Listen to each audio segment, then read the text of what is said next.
ما اومدیم دونه دونه مراحل پیشرفت، یعنی اول اومدیم بررسی کردیم که آقا چجوری مشتری جذب کنیم. بعد از اینکه مشتری جذب کردیم فهمیدیم که آقا ما باید چجوری باش برخورد کنیم، چجوری بهش خدمات بدیم که خدماتمون راضی کننده باشه.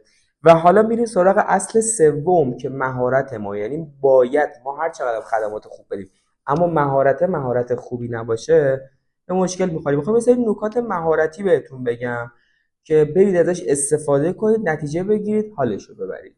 مرحله اولو شاید خیلیاتون بدونید، شاید هم ندونید، اما من بهتره براتون بازش کنم که مرحله به مرحله ما پیش بریم، چون اگه نه اینو نگم مرحله بعدی هم نمیتونم پیش ببرم. مبحث اولی که میخوام راجعش باهاتون صحبت کنم وجود 3 شکل در آرایشگریه: مثلث، مربع، دایره. بچه‌ها شما تمام اجسامی که دور و بر ما میبینید، تو جلو میگم الان چی میگه، 3 2 تا کله ممکنه، یه پرچمه، همه اینا تشکیل شده از یه شکلی. بگرد ببین دور و برت چیزی هست میتونی چیزی رو پیدا کنی که توش شکلی نباشه؟ به تسلیت میگم، چون اصلا همچین چیزی وجود نداره. همه اجسام درونشون یه شکلی وجود داره و همه اشکال هم تشکیل شدن از 3 شکل: مربع، مثلث، دایره. و حالا یه سری از اجسام به صورت ترکیبی هن، مثلا این سشوار ترکیبی از دایره و مربعه، اما یه سری اجسام هم به صورت کامل همون چیزی که باید باشن، مثلا ترکیب نیستن، تفکیکن. آقا مثلا یه لامپ دایره است یا مربع، یا این میز مثلا مستطیل جزء مربع محسوب میشه.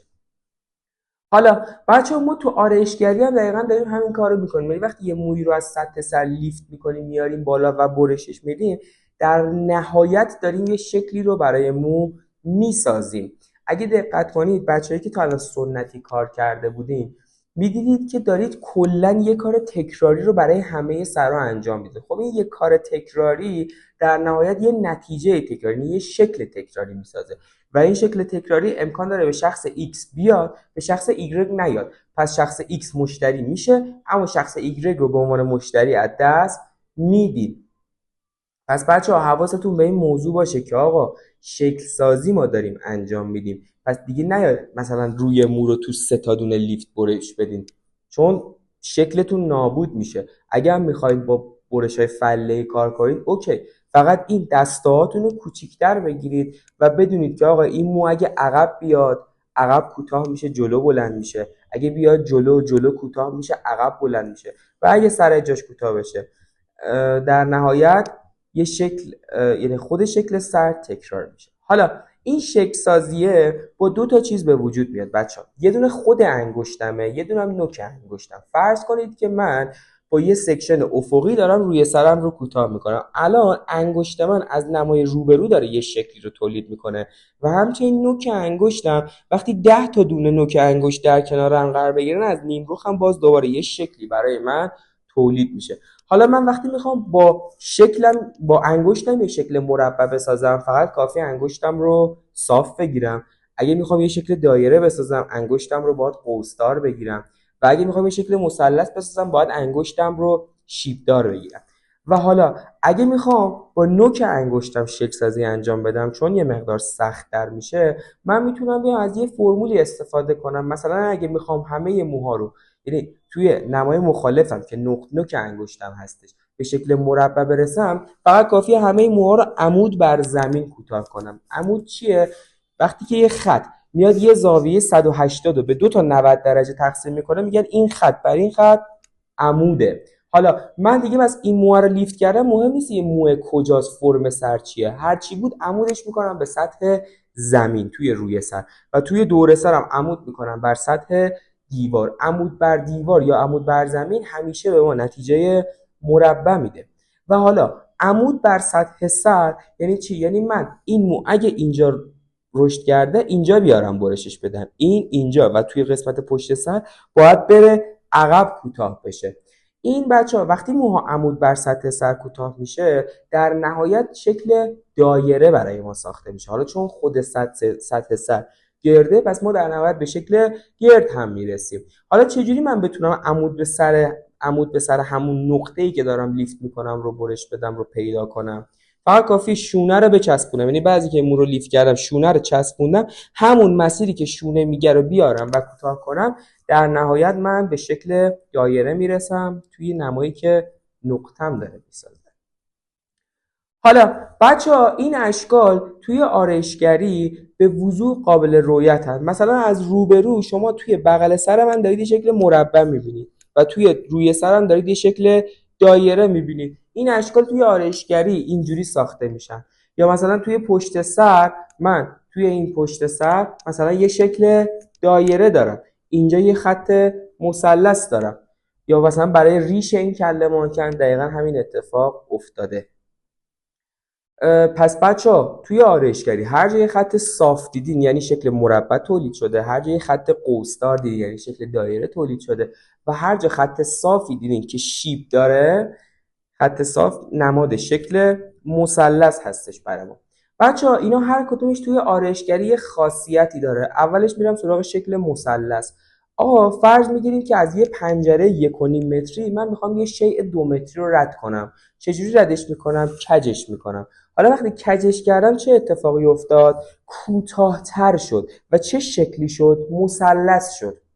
ببینید توی آرایشگری شما هر سطحی رو میخواید کوتاه‌تر و کوچکتر کنید، میتونید از شکل مثلث استفاده کنید. مثال میزنم، یه صورت کشیده رو میخواید از نمای روبرو کوتاه‌ترش کنید، بهتره بیاید یه شکل مثلث بسازیم براش.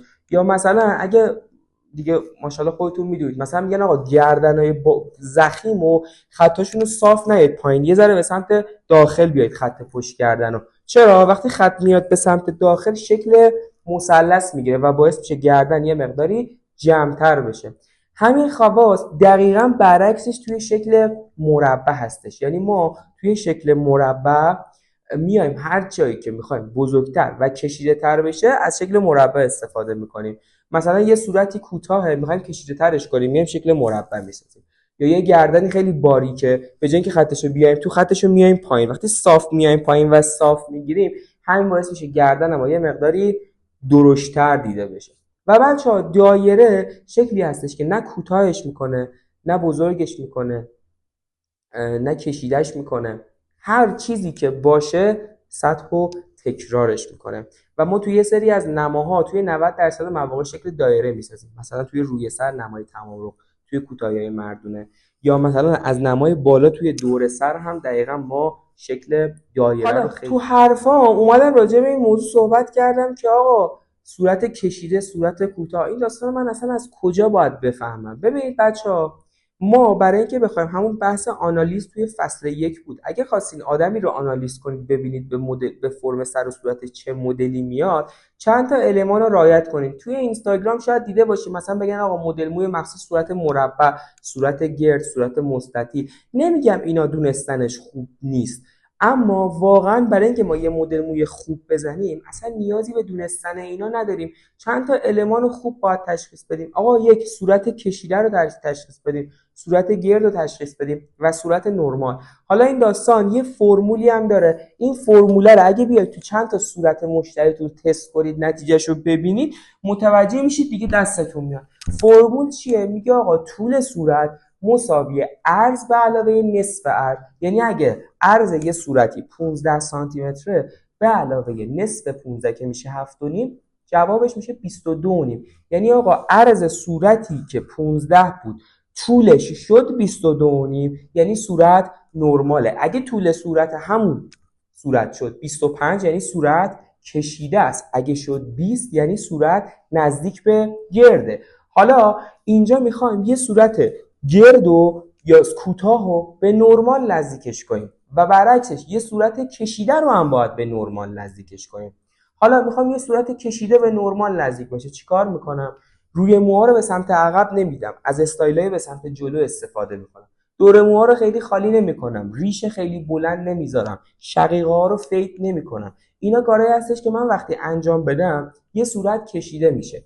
پس بیا چیکار میکنم؟ ریش کوتاه میذارم، دور مو رو بلند میذارم، استایل رو به جلو میدم. حالا برعکسش میخوام یه صورت کوتاهو به سمت نرمال ببرمش، چیکار میکنم؟ یه صورت نرمال وقتی میخواد به سمت یه صورت کوتاه وقتی میخواد به سمت نرمال بره، دورش میتونه خالی شه، روی موها میتونه به سمت عقب بره، ریش میشه گذاشت. این کار رو اگه انجام بدید یه صورتی به سمت اگه صورت کوتاه به نرمال نزدیک. فرم صورتی که خودش نرماله رو باید چیکار کنیم؟ ببینید بچه‌ها، فرم صورتی که خودش نرماله رو دیگه نید از همه المان هایی که یه صورت رو کشیده میکنه استفاده کنید. مثلا اگه دور موها رو خالی کردیم، روی موها رو هم دادیم به سمت عقب، دیگه ریشه بلند نذارید براش.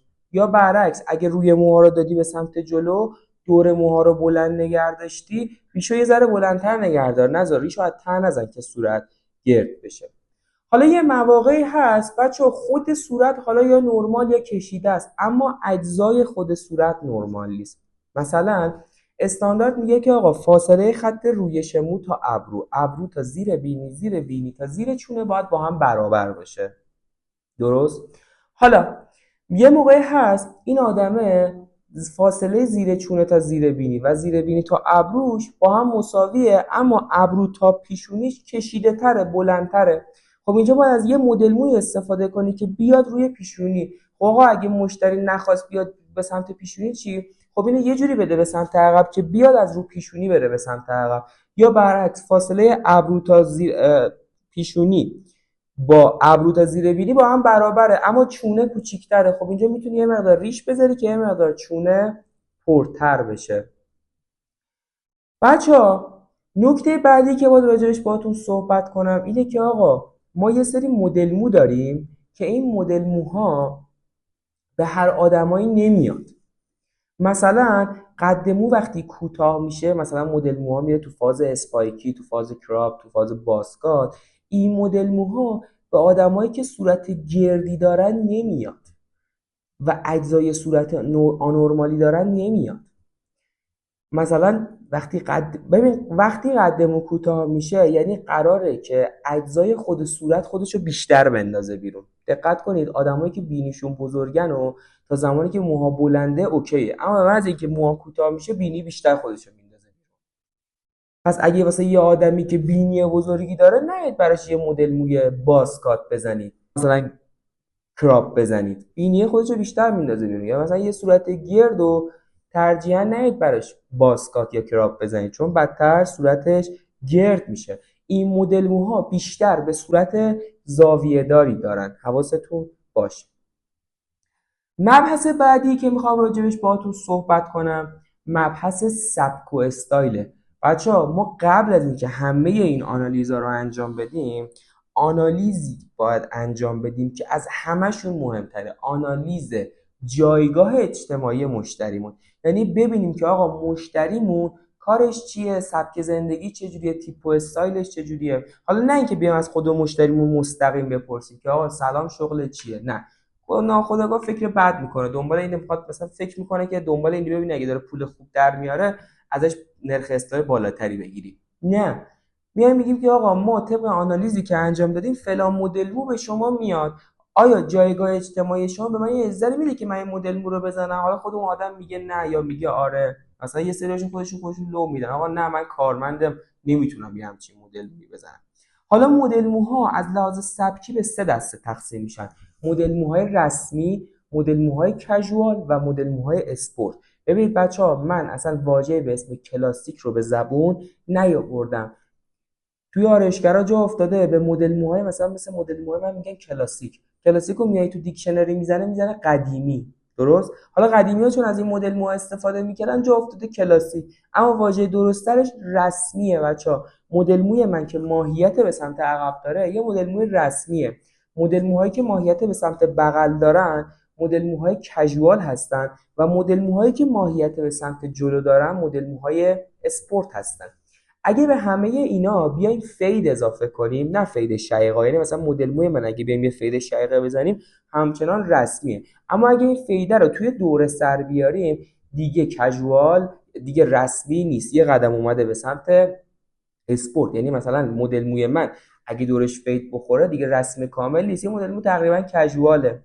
یا یه فرق از بغلی که دورش بلند بشه رفته به سمت رسمی و زمانی که دورش فید بشه، فید صفر بشه، اومده به سمت اسپورت. و خود مدل موی کژوال یه فرق از بغل با یه دوره موی توسی هستش.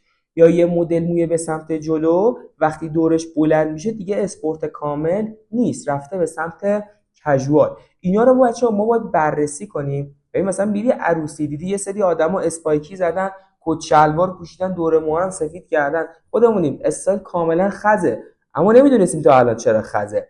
الان میدونیم و شما این داستان رو به عنوان یه آرایشگر باید به مشتریتون انتقال بدید. انتظار این نداشته باشید مشتری هر چی شما بگید که چشم آقا اطاعت امر میشه. نه، فقط شما از استانداردها مطلعی. این داستان باید از طرف شما برای مشتریتون شفاف سازی بشه بچه‌ها، که ببینید که مشتریتون تو چه سبک و استایلی لباس میپوشه و مدل موهاش هم نزدیک کنید بهش. مثلا یه آدمی تایم کارش کارمنده و یه لباس رسمی پوشه، اما خارج از تایم کارمندیش یه لباس مثل خودمون تیپ استایل کژوال میزنه.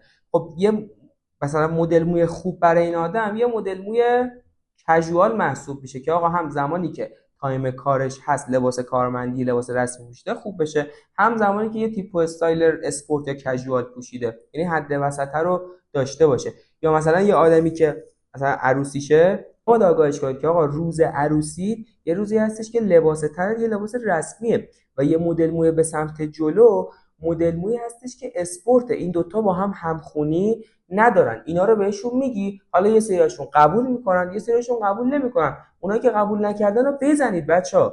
اصلا روی این موضوعی که من میگم گارد نداشته باشید. نه تو میفهمی لباست مثلا اینجوریه، نه، فقط بهش بگید آقا تو که امشب مثلا عروسی خواهرته لباست یه لباس رسمیه، اسپایکی نزن، اینو بزن، این مدل مو بهتر میشه. یا اگه اسپایکی داری میزنی حداقل دور موهاتو بلند نگه دار، سفید نکن.